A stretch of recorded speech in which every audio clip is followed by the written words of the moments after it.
Chers amis, bonsoir. Ce soir, je vais vous parler d'une forme artistique qui me tient particulièrement à cœur et pour cause, parce que c'est avec ça que je me suis réparée il y a 10 ans, par l'intermédiaire de Thomas Fersen. Je veux parler de la chanson. Voilà. Alors, je dois travailler sur le pouvoir thérapeutique de la musique et de la chanson, et je l'ai mis sur mon site internet, mais j'ai pas eu le temps d'y retourner, donc ça va se faire. Mais il se trouve qu'en fin de matinée, enfin sur le coup de midi, il y avait le retour de l'émission de Philippe Meyer. La prochaine fois, je vous le chanterai sur France Inter, qui est juste une des émissions les plus merveilleuses qui soit. Il y a du bruit à côté. Et donc aujourd'hui, pour la rentrée, en fait, ils avaient mis les petits plats dans les grands, plus encore que d'habitude. Et donc c'était vraiment tout ce que j'aime, quoi. Vraiment.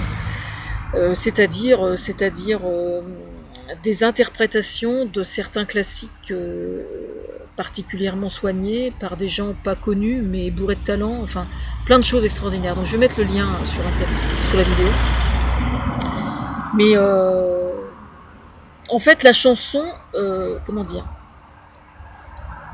la chanson était expliquée, le phénomène chanson était expliqué sur le plan artistique dans sa diversité.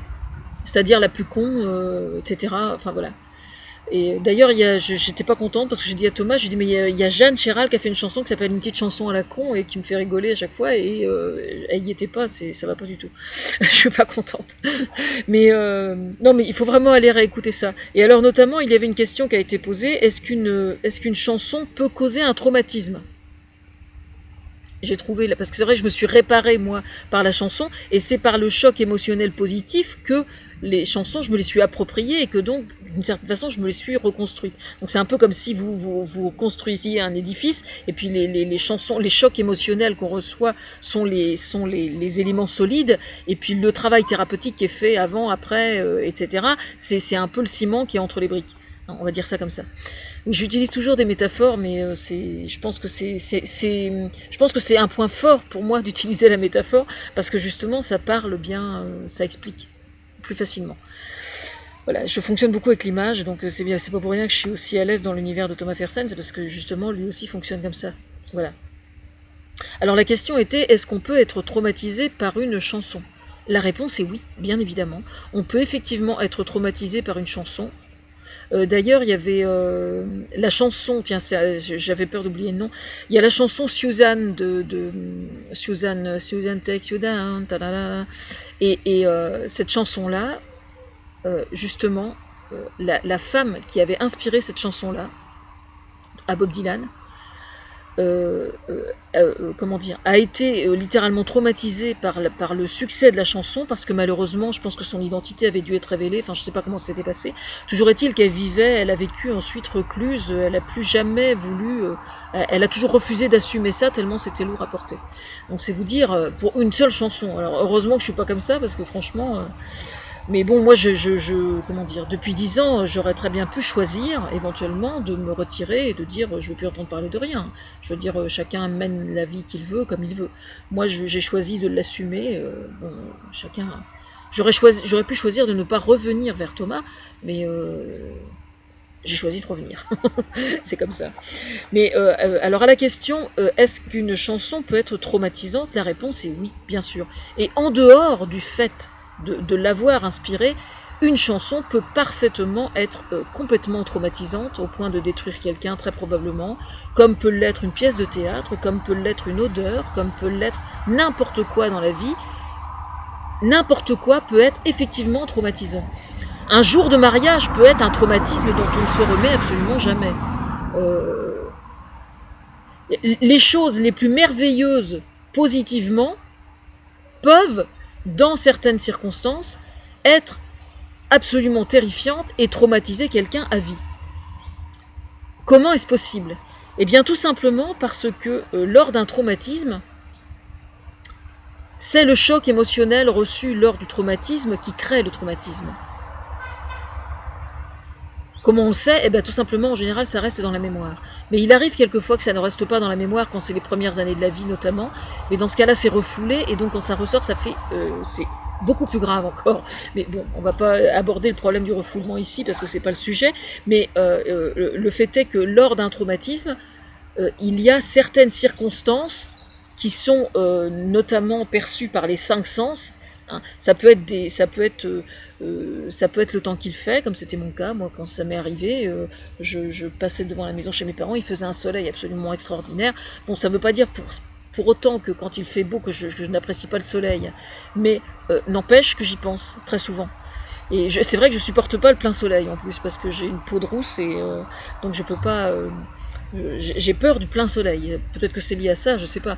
Mais je veux dire, l'odeur, par exemple, une odeur peut être complètement traumatisante si au moment d'un traumatisme particulier, il y a eu une odeur particulière.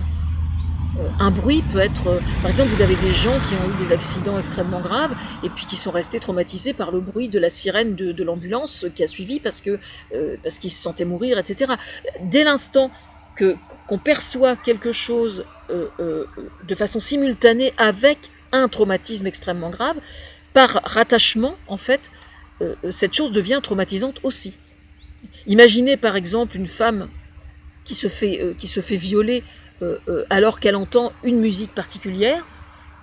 Il est tout à fait cohérent que, entendant cette musique particulière ou ce bruit particulier, ce bruit lui rappelle le traumatisme et donc devient du coup aussi traumatisant que le traumatisme lui-même. Voilà comment ça se passe. Voilà, c'est tout ce que j'ai à dire. Mais retournez voir cette émission parce qu'il y a vraiment... Enfin, c'est une émission qu'il faut écouter chaque semaine. Parce que moi, je crois beaucoup au pouvoir du réhabillage d'une chanson. C'est quelque chose qui me fascine vraiment. Enfin, Thomas a l'habitude de dire, quand il parle d'une chanson, qu'il en parle un peu comme d'une poupée, une poupée qu'on habille. Et il a raison, c'est vrai que... D'ailleurs, c'est intéressant parce que justement, il dit dans la chanson, Philippe Meyer, dans l'émission ce matin, disait qu'on parlait des chansons comme on parle d'une femme, justement. Donc, voilà, c'est pas pour rien. Mais... moi je trouve extrêmement, par exemple, il passe 2 versions de Syracuse, mais je sais pourquoi il a passé Syracuse en particulier. Je vais le raconter parce que c'est une relation que j'ai particulière avec Pierre Perret, aussi étrange que ça puisse paraître. Parce qu'il se trouve que quand j'étais enfant, mes parents se chamaillaient souvent. Enfin bon, ma maman était pas heureuse, mon père était infidèle. Enfin bref, comme ça arrive malheureusement dans tant de familles. Bon, toujours est-il qu'ils se bouffaient le nez tout le temps. Et alors quand la télé fonctionnait, il y avait 2 personnes qui arrivaient à la faire fermer aux 2. C'était Henri Salvador et Pierre Perret. C'est-à-dire que dès l'instant qu'il y avait ou l'un ou l'autre qui passait, il n'y avait plus de scène de ménage. Hein. C'était le calme absolu, tout le monde était là, devant la télé, et tout le monde se taisait. Ce qui est quand même assez incroyable, quoi. C'est-à-dire qu'ils faisaient tous les 2 l'unanimité. Mais uniquement ces 2-là, hein, attention. Hein. Non, les autres, c'était que des charlots. Non, mais ça, je sais pas pour quelle raison. Ils étaient plus médiatisés que les autres, en fait, tout simplement. Si les autres avaient été plus médiatisés, probablement qu'un Brassens, etc., aurait, entre guillemets, rempli le même office. Mais bon, Henri Salvador, voilà. Henri Salvador et... voilà. Et Pierre Perret.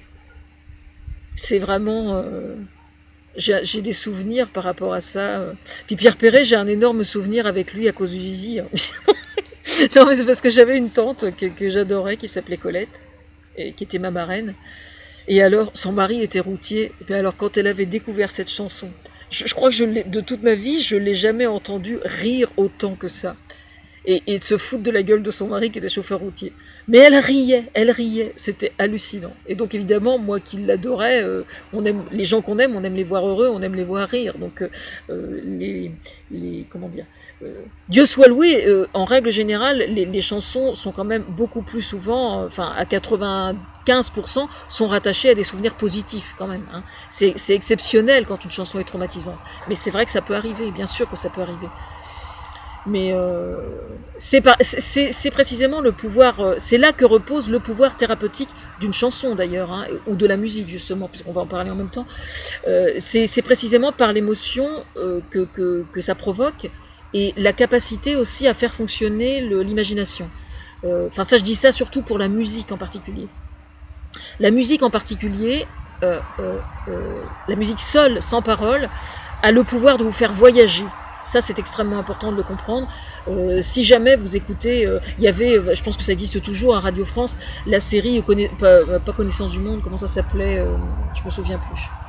J'ai oublié le nom. Enfin bref, Radio France avait justement, pendant je ne sais combien de décennies, recueilli des chants traditionnels de toutes les ethnies possibles et imaginables sur scène. Donc ça constitue une banque de données sonores absolument extraordinaire, quoi. Et donc ça correspondait à donc c'est quelque chose qui était complètement parallèle évidemment à toute démarche commerciale, hein. C'était pas des gens qui se donnaient en concert, c'était des gens qui jouaient devant leur porte avec des copains. C'était pas du tout dans une démarche professionnelle ou de rentabilité. C'était une musique spontanée, on va dire. Et moi, c'est quelque chose qui me fascinait absolument. C'est-à-dire que le fait de savoir que vous êtes en train de cuisiner, par exemple, et puis vous allez mettre Campai Segundo, et puis d'un seul coup, paf, là, vous vous retrouvez en Amérique du Sud, et vous dansez en cuisinant. Enfin, moi, c'est quelque chose... en fait, oui, c'est vrai que ça me revient, mais je voyage beaucoup en cuisinant, en fait. Ce qui ne signifie pas nécessairement que je cuisine quelque chose... Enfin, le must, évidemment, c'est de cuisiner quelque chose qui soit en relation avec la culture relative à la musique qu'on écoute. Mais bon, ça, on n'a pas toujours les moyens, on n'est pas toujours en train de le faire. Quelquefois, tiens, il faut que je cuisine absolument tel truc, puis bon, il se trouve que vous avez envie d'écouter une musique qui est à l'autre bout du monde, bon, c'est pas grave. Mais ce qui est très important, c'est de comprendre que par le biais de la musique, on peut vraiment voyager, quoi. Ça fait absolument aucun doute. C'est vraiment... enfin, moi, je fonctionne vraiment comme ça, quoi. L'avantage de la musique seule, c'est qu'on peut faire quelque chose en même temps. Par contre, je considère, moi, que quand on écoute de la chanson, on l'écoute et on ne l'entend pas. Ou alors, une fois qu'on l'a vraiment complètement assimilé, et au bout d'une dizaine d'écoutes et qu'on l'a vraiment assimilé, on peut faire quelque chose en même temps. Mais par exemple, je m'étais pris le bec avec Éric Nolot, enfin, avec la bande dont on n'est pas couché au sujet des critiques de chansons, parce que justement j'étais absolument pas d'accord par rapport à ça, parce que je trouvais que même Léa, ça va pas du tout, même Léa Salamé, ça va pas du tout. Mais c'est normal parce qu'elle n'écrit pas. Léa, elle est hyper compétente dans ce qu'elle fait, il n'y a absolument aucun doute, mais sur le plan de la critique de côté chanson et musique, ça va pas du tout, hein. Il est temps que j'arrive, hein, vraiment, hein. Parce que moi, quand je fais la critique d'un disque, j'écoute allongé dans une chaise longue et je ne fais rien. Je ne fais rien. Et il faut au moins 3 écoutes comme ça où on ne fait rien. Parce que si jamais vous êtes distrait parce que vous faites quelque chose en même temps, vous n'êtes pas disponible intellectuellement pour percevoir réellement ce qui est dit. C'est exactement comme si vous alliez à un concert et puis que vous tricotez en même temps, quoi. Vous allez à un concert et puis vous tricotez en même temps au lieu de regarder le mec sur scène. Et ben c'est exactement la même chose. Quand vous écoutez un disque, vous devez l'écouter, vous ne devez pas l'entendre. Voilà. Ce sera tout pour l'instant. Ce sera tout pour l'instant. On va pas tout mélanger. J'ai plein d'autres choses à dire, mais on va essayer de pas tout mélanger. Voilà. On va se contenter pour la chanson. Non, mais Philippe Meyer, c'est juste la classe, quoi. Du coup, ça me donne vachement envie de renouer avec le prix Moustaki. Hein. Ah là là là là là là. Ma petite croix.